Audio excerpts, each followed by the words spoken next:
When mixing two songs together, the big question is, where do you introduce your new song to the mix so all of your transitions sound amazing every single time? So in this video, I'm going to tell you the basic structure of a song and some of the coolest places to mix in your new song. So not only do all of your transitions sound amazing, but also you're going to have the ability to take full control of your music and be able to sound like a pro by the end of this video.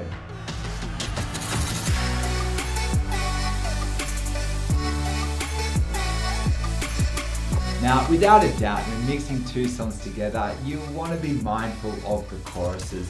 See, here's the thing, right? The chorus is the main part of the song. So let's say you're playing vocal-driven pop music or something. The chorus is probably the bit where everyone's singing the name of the song. So let's say, for instance, right, you put on a song and, and everyone's loving it and it's about to go to the chorus, and then all of a sudden you mix into your new song and you don't play the chorus, right?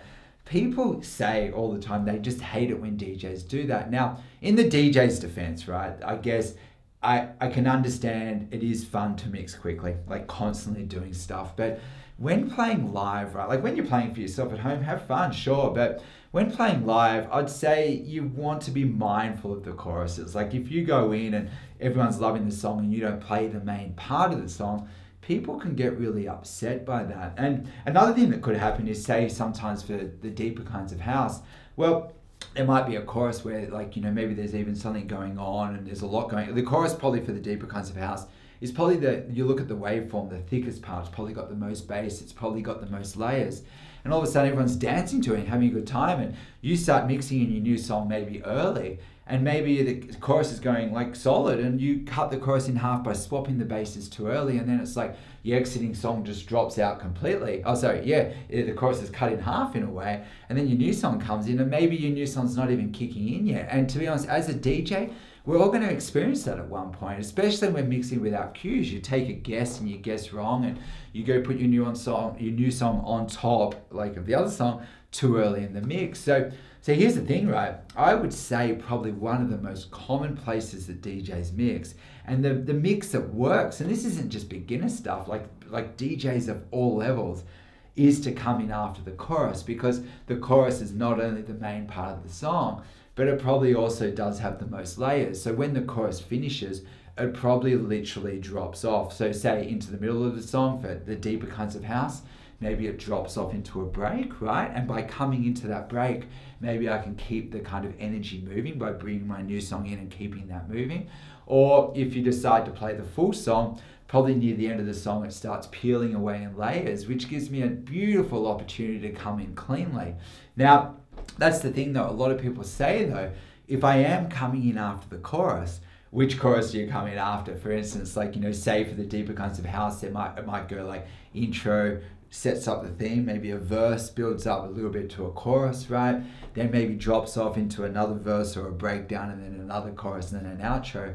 So do I come in after the first chorus and get rid of that break, Or do I play the full song and come in over the outro? Now, how much of the song you play, right, is completely up to you, right? But you want to be kind of mindful of the crowd's response to a song. So let's say, you put on a song and everyone runs to the dance floor and there's real electricity in the room. They obviously love that song. Maybe it's the biggest song right now, And let's say you only play a minute of it and mix out after the first chorus into the breakdown.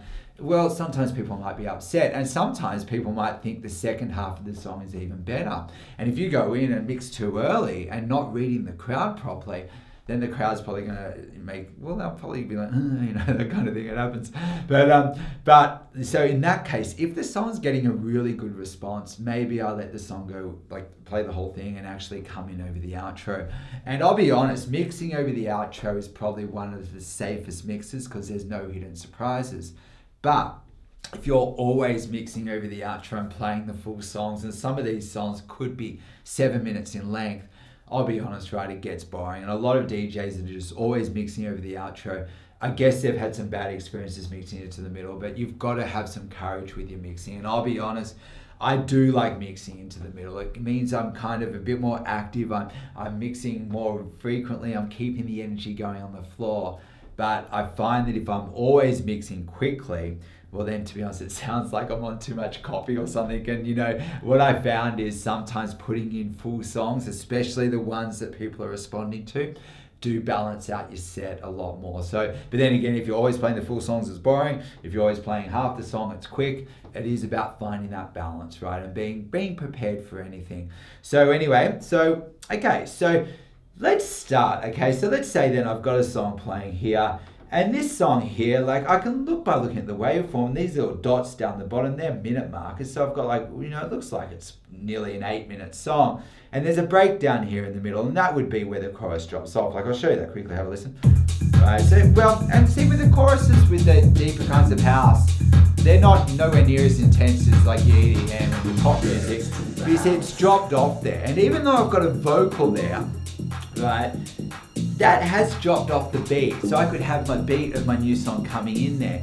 So you're kind of looking for like, you know, opportunities. Like you don't want to be coming in like, you know, too heavy. Like let's say that I'm mixing in here, and even sometimes in the middle of these bits, like depends on the genre, if it drops off and it's like, oh wow, here's a position I can go where I'm not gonna, like it's just dropped back a little bit. That's what you're kind of looking for. Now, this is where just quickly too, sometimes by looking at the waveforms, especially with some of the more minimal music where it could be bass the whole way through, and you just can't really see the rise and falls of the waveform, or sometimes that's the same with vocal driven music and R&B and hip hop, it's just bass the whole way through. Well, you could map your songs with cue points, but again, it's a lot of fun mixing without cues. But let's say you're preparing to play in a club, you really want to be setting cues. And I've got a video coming up, actually, I think it might be next, about the advantage of setting cues and where to set cues. But if you actually want the full video on that I've got already, check out the link below and go to my website. So I've done this video, it's pretty big, and it's about where to set cues for all the different types of genres, and how to map your songs. So it's showing that everything always works. Now, it's not cheating, it's just if you're turning up to play in a club, trust me, if you're mixing without cues, it doesn't always go the way you want. When you want to hit the scene, you want to come out hard. You want people to be like, wow, that's amazing. And mapping your songs with cues is out there. Like that's what, if you're hearing a DJ playing at Tomorrowland, I guarantee you they've got cue points. Like there's only a very few people that aren't using them on a pro level. But okay, and maybe, you know, well, it depends on the genre as well. Like say for EDM and, you know, more commercial music, it's always about playing the best parts. And if you're replacing the drop, for instance, right, without cue points, good luck, but with cue points, you can make sure everything lines up all the time. But anyway, let's jump back in. So you want to kind of find a place where it drops off. So in this case, well, let's have a look. So it's very common for a DJ, so let's have a listen. I'm gonna come in a little bit early. See, that's another thing too. If I just wait for the chorus to finish and hit play, well then you're hitting play, you're doing your beat matching, you're doing it all at once. I think you kind of want to time it so you come in a little bit early, giving yourself some time to beat match, coming in over the end of the chorus. So by the time the chorus drops off, I can put my new song on top. Now, if that's moving a bit fast, again, check out the links below for my online course. It's pretty cool. So, okay, so let's say this is playing. I'll go to my next song.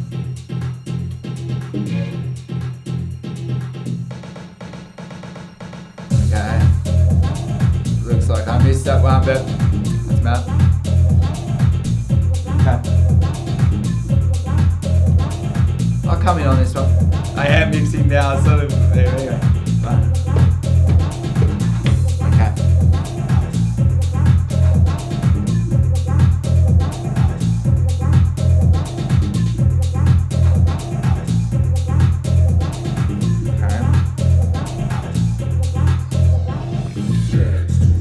Okay, and how do I map that with cues?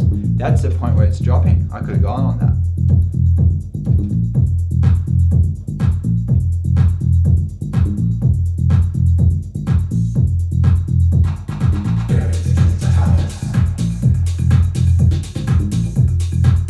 Okay, and see here, I'm going to drop this. Well, this is going to drop off, and that's where I'm going to swap my basses. So the chorus here drops off even more, and I'm going to go.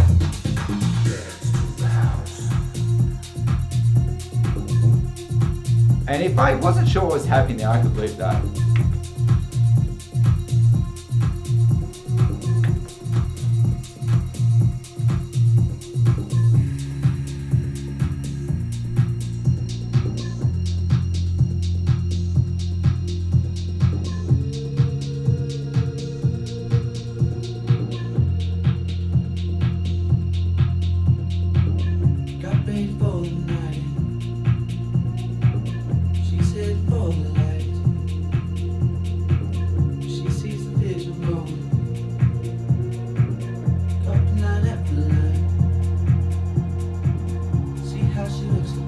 Okay, so, okay. Just quickly on that. So what happens is, see that pretty much worked. Maybe it could have made it a bit better, coming a little bit earlier, so then when that dropped off, that melody kicked right after that. But that's the beauty of cue points, had you mapped it. And, but anyway, and I could probably do it again, make that happen actually, now that I know a bit more about that song. But in short, coming in over the end of the chorus generally makes things work. So that dropped off, my new song kicked in. But the only thing to be careful of, if I'm coming into the middle of the song here, that's going to kick back in at one point. And I was conscious of that. So what I did, I had a cool beat. I wasn't sure if it was going to kick in, so I looped it to prevent that coming in. But let's say then you didn't have time to loop and it did kick back in. Well, that's where we can master advanced EQ methods and control how much we're hearing of the song. And you can get to a point where if something comes in and bites you, it's like, oh my God, that exiting song comes back in and you've got a lot going on.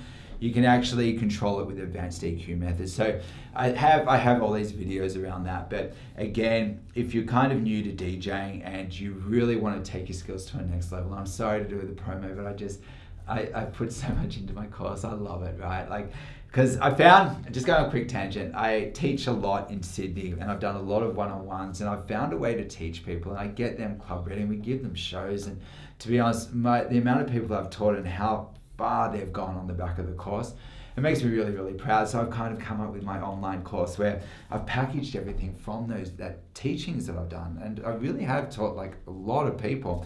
And it's just like step-by-step way that will get you there. And what it is it's just like, well, whereabouts to mix, I break it down. These videos are kind of like me jamming, just having a good time. The online course is all pro, everything's mapped out, everything's explained, step-by-step instructions. So I'll put a link in for that below, but in short, all I'm saying is there's this cool video in my course where it's like, say it comes back in, well, we can do it, everything up here. It's really beautiful. So a lot of people jump in, they say, okay, DJing, it's all about knowing your songs. But I disagree. It's about getting to know music, and you can get to know music through playing. And if your exiting song comes back in, you want to be able to take that in your stride. So okay, so that's good. So that was coming into the middle. But let's imagine now you've put on a song, and maybe this one back in the day was quite big, right? So let's say then you're playing it, and maybe this might be one where I do play more of it. So I head closer to the end. And I go grab a new song. How about I'll just go this one. And then coming over the end's probably even more popular. Probably draw them out longer. Okay.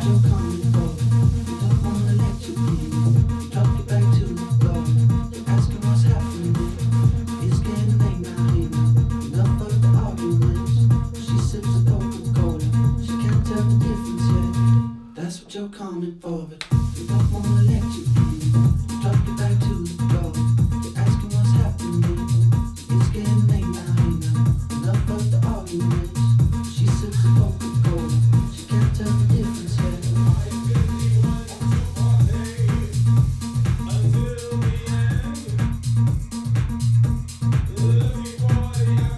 And this is about to kick, so I'll commit to the basses now.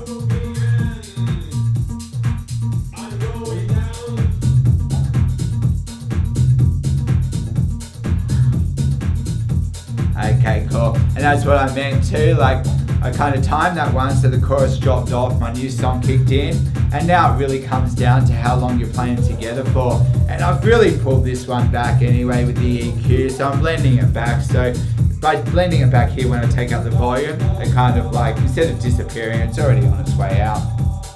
And now I see it going to a new part. Maybe I take it out there. Okay, so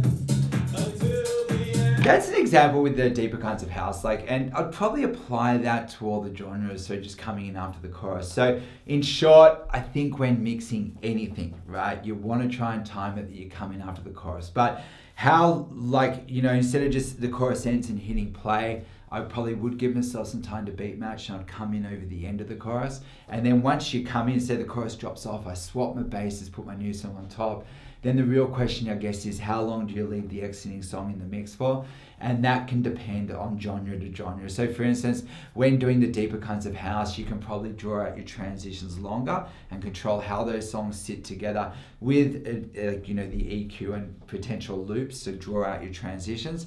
And for the more commercial music, well, if it goes straight into vocals, you might have to be a lot more quicker and a lot more aggressive with not only your volume faders and the EQ to make that work. So if you are doing the vocal driven music, definitely check out as earlier in this season, it's like mixing R&B, pop, hip hop, and that's a really cool video. And then for EDM, right? Well, for that, you know, you can start getting a lot more creative when doing, like, you know, the heavier styles of dance. And that means not only coming in after the chorus, which would be huge, but then it's like, which bits do you put in after the chorus, and do you put a build up, or do you put another verse of another song, or do you actually build up and replace the drop? So it's all about, you know, like controlling the energy, I find, with those mixings. But again, I've kind of done a little teaser video on that. That's my mixing, like, you know, EDM video, I think, and a bit of bass house and stuff like that. So check that out as well. But anyway, I'm really glad that I can actually do these videos. I hope they are helpful. I